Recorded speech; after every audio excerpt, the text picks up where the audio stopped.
সোমবার সকালে প্রধানমন্ত্রী নরেন্দ্র মোদী এই সম্মেলনের উদ্বোধন করেছেন। ভারতীয় সেনার ভবিষ্যৎ কর্মপন্থা, প্রযুক্তিগত আধুনিকীকরণ আর প্রতিরক্ষায় কাঠামোগত সংস্কারই এবারের আলোচনার মূল বিষয়বস্তু। প্রধানমন্ত্রী ছাড়াও উপস্থিত ছিলেন প্রতিরক্ষা মন্ত্রী রাজনাথ সিং, ভারতীয় জাতীয় নিরাপত্তা উপদেষ্টা অজিত ডোভাল, তিন বাহিনীর প্রধান এবং chief of defence staff general Anil Chauhan. উপস্থিত ছিলেন প্রতিরক্ষা মন্ত্রকের শীর্ষ আধিকারিকরাও। বিজয় দুর্গ, যেটি আগে ফোর্ট উইলিয়াম নামে পরিচিত ছিল, ঐতিহাসিকভাবে ভারতীয় সেনার অন্যতম প্রধান ঘাঁটি। এই জায়গাতেই দীর্ঘ সময় ধরে ভারতের প্রতিরক্ষা পরিকল্পনার গুরুত্বপূর্ণ বৈঠক হয়ে এসেছে। এবারের সম্মেলনও তারই ধারাবাহিকতাকেই বজায় রেখেছে। সকাল থেকে দুপুর পর্যন্ত প্রধানমন্ত্রী সেখানে থেকে আলোচনায় যোগ দিয়েছেন। সেনা আধুনিকীকরণের পাশাপাশি সাইবার সিকিউরিটি, মহাকাশ প্রতিরক্ষা এবং যৌথ বাহিনী পরিচালনার নীতি নিয়েও গুরুত্ব দেওয়া হবে বলেই কিন্তু সূত্রের খবর মিলছে।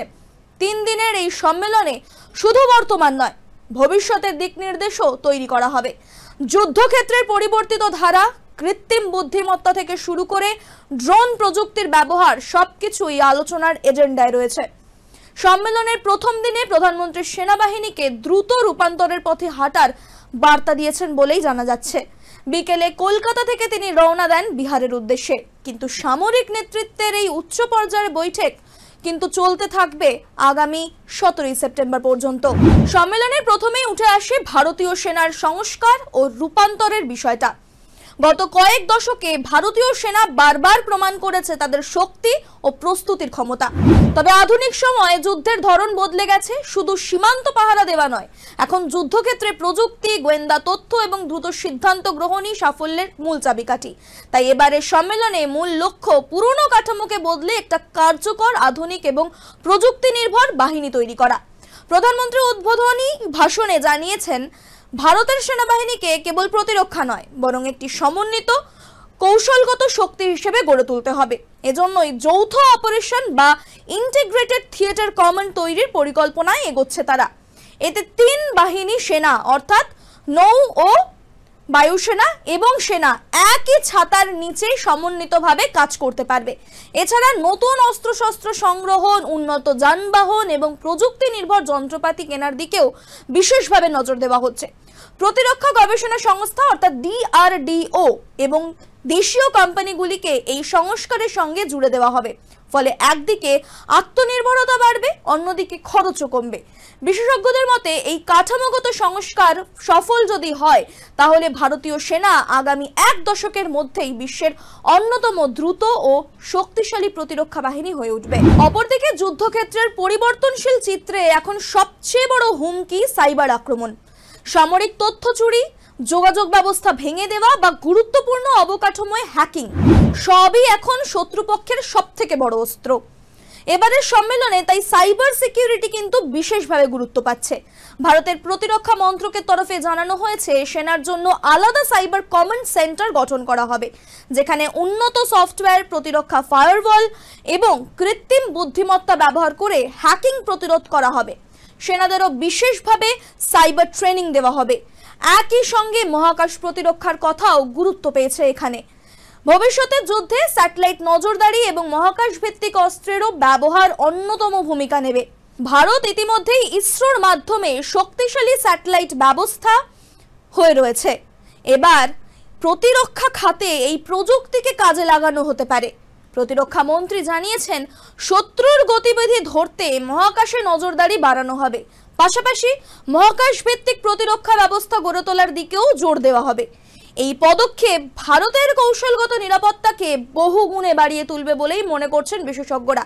অন্যদিকে বিশেষজ্ঞদের মতে, সাইবার ও মহাকাশ প্রতিরক্ষা শক্তিশালী হলে ভারত কেবল সীমান্ত নয়, বৈশ্বিক পর্যায়েও একটি দৃঢ় নিরাপত্তা বড়ই গড়ে তুলতে পারবে। আধুনিক যুদ্ধক্ষেত্রে সবচেয়ে আলোচিত প্রযুক্তি হলো ড্রোন ও কৃত্রিম বুদ্ধিমত্তা অর্থাৎ AI। ইউক্রেন রাশিয়া সংঘাত থেকে পশ্চিম এশিয়ার যুদ্ধে দেখা গেছে, ড্রোন মুহূর্তের মধ্যে পুরো যুদ্ধের পরিস্থিতি বদলে দিতে পারে। ভারতীয় সেনাও তাই এবারে ড্রোন ব্যবহারের উপর বিশেষভাবে জোর দিচ্ছে।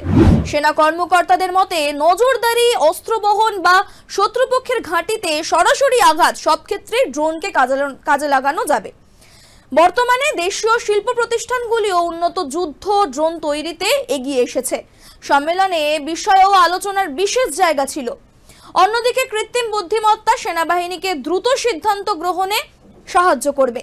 যুদ্ধক্ষেত্রের ডেটা বিশ্লেষণ করে কোথায় হামলা হবে, কোন পথে সেনা পাঠানো উচিত, এসব এআই মুহূর্তের মধ্যে নির্ধারণ করতে পারবে।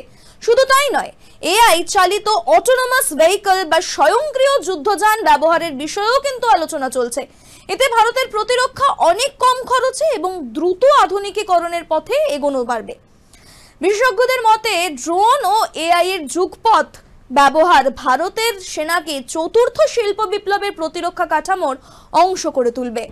এবারের সম্মেলনের আরেকটি বড় আলোচ্য বিষয়বস্তু হলো তিন বাহিনীর সমন্বয়। অর্থাৎ এতদিন ভারতীয় সেনা, নৌসেনা এবং বায়ুসেনা আলাদা কাঠামোয় কাজ করেছে, কিন্তু আধুনিক যুদ্ধে যৌথ পরিকল্পনা ছাড়া শত্রুকে প্রতিরোধ করা একেবারেই কঠিন। তাই এবারের আলোচনায় গুরুত্ব পাচ্ছে ইন্টিগ্রেটেড অপারেশনস। উদাহরণস্বরূপ, সীমান্তে হঠাৎ হামলার পরিস্থিতিতে বায়ুসেনা যদি আকাশপথে আক্রমণ করে, নৌসেনা যদি জলপথে নজরদারি চালায় এবং স্থলসেনা যদি দ্রুত মোতায়েন হয়, তাহলে একসঙ্গে প্রতিরক্ষা ব্যবস্থা কিন্তু গড়ে তোলা সম্ভব। এরকম সমন্বিত পরিকল্পনার জন্য প্রতিটি বাহিনীর মধ্যে নিয়মিত মহড়া আয়োজনের কথাও ভাবা হচ্ছে। Chief of defence staff general Anil Chauhan জানাচ্ছে, এখন সময় এসেছে যৌথ কৌশলের মাধ্যমে বাহিনীর কার্যকারিতা বাড়ানোর। এতে সময় যেমন বাঁচবে, খরচও কমবে এবং প্রতিরক্ষা হবে আরো শক্তিশালী। বিশেষজ্ঞদের মতে তিন বাহিনীর সমন্বয় ভারতের প্রতিরক্ষাকে এক ধাপ আরো এগিয়ে দেবে। এতে শুধু সীমান্তে নয়, সমুদ্র ও আকাশ সীমাতেও ভারতের শক্তি বহু গুণে বৃদ্ধি পাবে। সেনাবাহিনীকে কেবল প্রযুক্তি দিয়ে শক্তিশালী করা সম্ভব নয়, প্রয়োজন দক্ষ মানব সম্পদও। এবারে সম্মেলনে তাই গুরুত্ব দেওয়া হয়েছে নতুন প্রজন্মের নেতৃত্ব তৈরির উপরও। তরুণ অফিসারদের উন্নত প্রশিক্ষণ দেওয়া, আধুনিক ট্রেনিং সেন্টার তৈরি এবং আন্তর্জাতিক মহড়ায় নিয়মিত অংশগ্রহণের মাধ্যমে ভারতীয় সেনাকে আরো অভিজ্ঞ ও দক্ষ করে তোলা হবে। প্রতিরক্ষা মন্ত্রকের পরিকল্পনা অনুযায়ী ভারতীয় অফিসারদের এই বিদেশি সেনাবাহিনীর সঙ্গে যৌথ মহড়ায় পাঠানো হবে। এতে আন্তর্জাতিক অভিজ্ঞতা বাড়বে আর নতুন যুদ্ধ কৌশল শেখারও সুযোগ মিলবে। এছাড়া সেনাদের মানসিক স্বাস্থ্যের দিকেও কিন্তু নজর দেওয়া হচ্ছে। দীর্ঘদিন সীমান্তে বা দুর্গম এলাকায় মোতায়েন থাকলে মানসিক চাপ বৃদ্ধি পায়।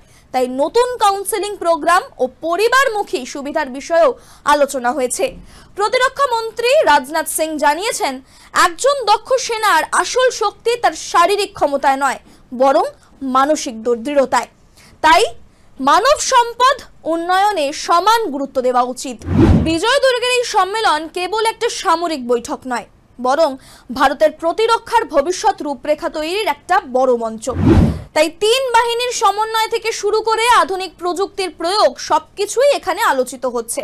দেশের সশস্ত্র বাহিনীকে আরো গতিশীল, আধুনিক ও প্রযুক্তি নির্ভর করার দিকেই এগোচ্ছে ভারত। প্রধানমন্ত্রী মোদীর উদ্বোধনী বার্তায় স্পষ্ট হয়েছে, বিশ্বের পরিবর্তিত পরিস্থিতিতে ভারতকে আত্মনির্ভর প্রতিরক্ষা ব্যবস্থার দিকে এগোতে হবে। স্থানীয় শিল্প, স্টার্টআপ ও গবেষণা প্রতিষ্ঠানগুলিকে যুক্ত করে দেশীয় প্রতিরক্ষা খাতকে শক্তিশালী করাই এখন সময়ের দাবি।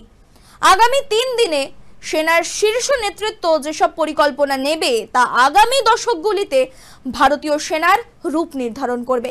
সীমান্তের নিরাপত্তা, সাইবার প্রতিরক্ষা, মহাকাশ প্রযুক্তি থেকে শুরু করে ড্রোন ও কৃত্রিম বুদ্ধিমত্তার ব্যবহার সবই ভারতের প্রতিরক্ষার নতুন অধ্যায় রচনার পথে এগোচ্ছে।